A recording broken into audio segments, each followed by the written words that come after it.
Now I'm going to give you this chart, and you can get this. Some of this chart is in the Heaven book that you've all got, and you can download this chart individually if you want to, and you can pass it out in a Sunday school class or whatever. It's online at our website. 3 eras of earth and mankind. So think of the past, the present, and the future. Here we have this beautiful thing. You've got Genesis 1 and 2. And you've got God's ideal creation as He first made it. You've got Revelation 21 and 22, the last 2 chapters of the Bible, where you have God's new or renewed creation, new heavens, new earth. Everything in between is fall and final judgment. And you can even get Genesis 3 and Revelation 20 into the act, because Genesis 3 starts with sinlessness, and during the chapter comes sin, the fall. And then Revelation 20, which is the third, so the chapters 1, 2, 3, and then there's chapter 22, the last chapter, 21, the second to last chapter, and the third to last, Revelation 20, is the judgment.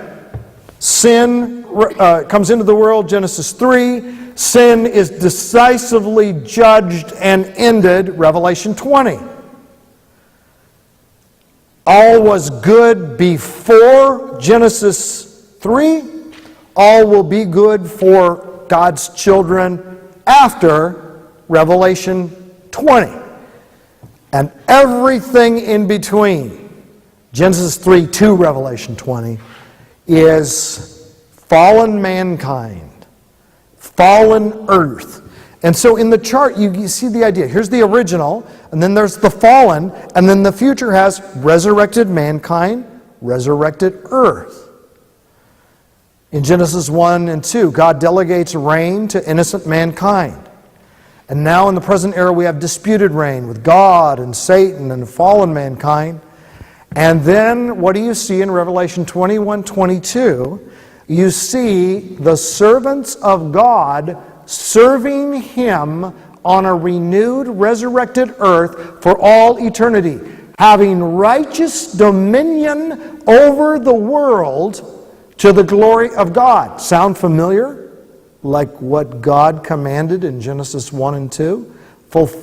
Commanded in the first 2 chapters, ruined, redeemed through the blood of Christ, and ultimately His return, and then setting up His eternal kingdom, and then righteous men and women rule the earth to the glory of God for all eternity.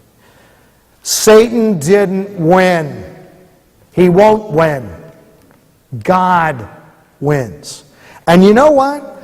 If you think that the gospel is that God had this plan for perfect man and woman to rule the earth to His glory, Satan and Adam and Eve messed it all up, and now the best God could do was to send His Son down the world so that our souls and spirits could be snatched out of this world to live in a disembodied angelic existence forever. That's not the gospel.